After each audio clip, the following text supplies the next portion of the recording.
Soalan 12, kertas 2. Satu zarah bergerak di sepanjang satu garis lurus dan melalui satu titik tetap O. Sesarannya adalah seperti yang digariskan dengan keadaan T ialah masa dalam saat. Zarah itu berlepas dari titik O, zarah itu berehat seketika di titik A dan kemudian di titik B. Jadi dia berehat dua kali, satu titik A, satu titik B. Okey, kita tengok soalan A, 12A. Cari julat masa zarah itu bergerak ke kanan. Okey, bergerak ke kanan. Okey, kalau bergerak ke kanan, okey. Kalau bergerak ke kanan, okey, maksudnya kita menggunakan tanda ketaksamaan lebih besar. Okey, disebabkan dia nak julat masa zarah itu bergerak, jadi daripada sesaran punya persamaan, okey, cikgu salin dulu. Okey, 12T tambah 10. Nak cari julat masa, kita kena cari hal laju lah. Daripada hal laju kita kena masa.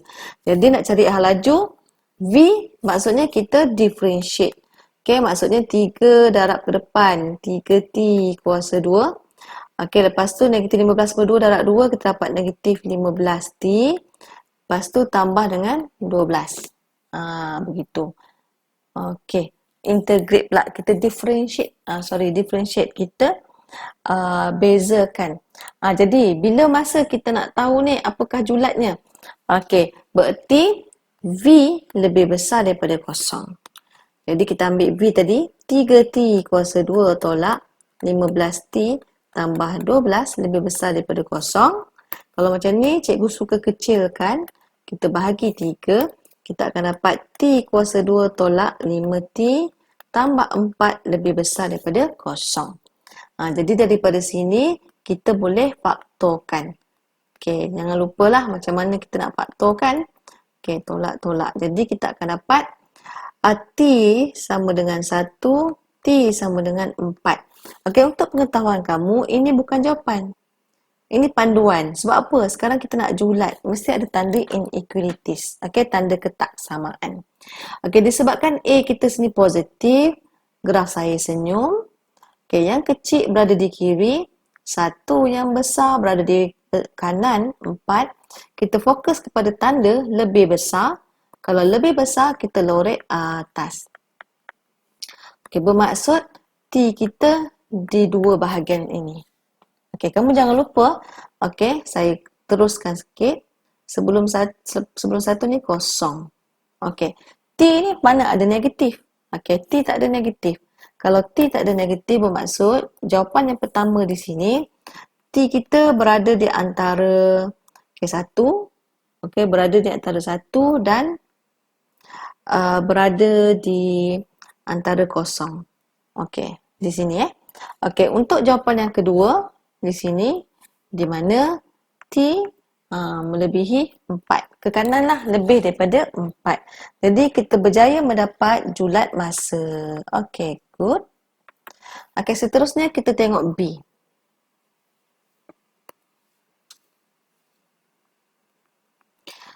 Julat masa zarah itu memecut. Memecut.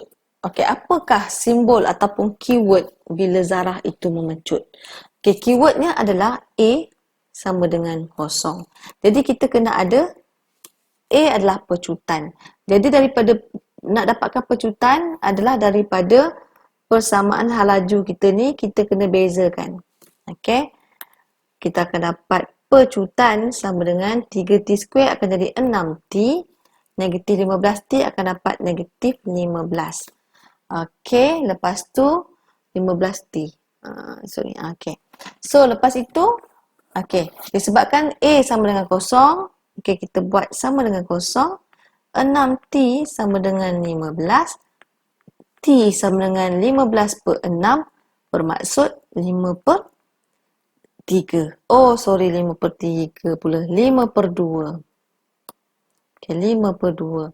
Jadi, kita berjaya mendapat julat untuk nilai T apabila zarah itu memecut.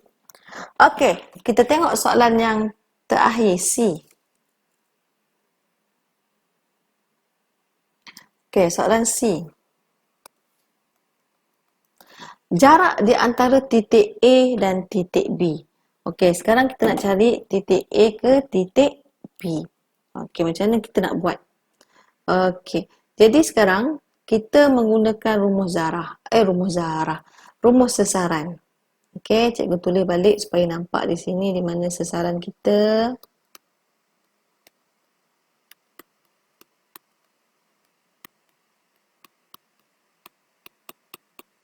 Okey, ni sesaran kita. Okey, seterusnya nak cari jarak di antara titik A dan B. Macam mana kita nak buat ni? Okey, jadi kita tengok kita punya julat masa tadi. Okey, julat masa kita di antara 0 hingga 4. Jadi kita ada dia ada banyak cara ni cara salah satu cara. Kita ada T1, kita ada T2, T3, T4. Okey. Jadi di sini murid-murid kita kena carilah. Kita kena cari T1 tu berapa. T1 tu bermaksud okey. Sesaran bila T1 sama dengan ganti kan. 1 kuasa 3 ini 15 per 2. 1 kuasa 2 tambah 12. Ini 1 tambah 10. Okey, jadi S-nya kita akan dapat berapa di sini? Kita akan dapat 15.5. Okey, daripada sini kita cari satu persatu. Okey, kita cari satu persatu. T2 saya akan dapat 12. Kamu kira tahu. Cikgu nak ringkaskan ni. Kalau kamu buat satu persatu, T2 kamu akan dapat 12. T3 kamu akan dapat, mana T3 cikgu? T3 cikgu tak letak lagi lah. T4 cikgu kira. Cikgu akan dapat 2. Kamu kira kalau cikgu tersalah silap. Kamu masuk dalam komen lah. Okey, cikgu nak cari T0 lah senang. T0. Kalau T0 maksudnya 10. Okey. Jadi di sini murid-murid, okey, 1 hingga 3 tu mesti di antara 15.5, 12, 2 dan 10. Okey, untuk nak cari jarak di antara A dengan B, okey, jarak A dengan B. Okey, kita buat garis. Ini salah satu cara Okey, maksudnya jarak yang paling dekat kat sini 2. Lepas 2 kita ada 10, kita ada 12, kita ada 15.5. Macam tu. Jadi cikgu nak masuk masa pula. Okey, mula-mula paling dekat T0. Okey, sini adalah bila T sama dengan 0. Okey, lepas tu lepas 0, 10, dia terus pergi ke 12.5. Okey, kejap T1. Okey, T1 12.5 kan tadi, 15.5 ni T1. Okey, pergerakan dia begini. Daripada sini, terus ke sana. Okey, lepas tu dia patah balik ke bawah. Bukan ke bawah, dia patah balik lah. Dia patah balik ke sana. Itu pergerakan dia tau. Okey, lepas tu, apa lagi cikgu nak buat? Okey, T12 ni adalah pada masa T sama dengan 2. Okey, 2 ni maksudnya pada T sama dengan 4. Okey. Okey, so sekarang kita nak cari jarak di antara titik A dan titik B. Jadi macam mana kita nak cari ni? Okey. Okey, daripada sini dia berehat seketika di A dan kemudian pergi ke titik B kan. Jadi kat sini kita letak A, letak B. Jadi kita nak tahu jarak yang warna hijau ni. Jarak dia. Okey, jarak dia bererti macam mana kita nak tahu? Okey, di kawasan sinilah. Di mana 15.5 kita tolakkan dengan 2 lah. Okey, kita akan dapat 13.5. Jadi kita berjaya mencari jarak di antara titik A ke titik B. Macam tu. Lebih mudah kita nak tengok pergerakan. Kalau kita buat number line macam ni. Okey? Okey.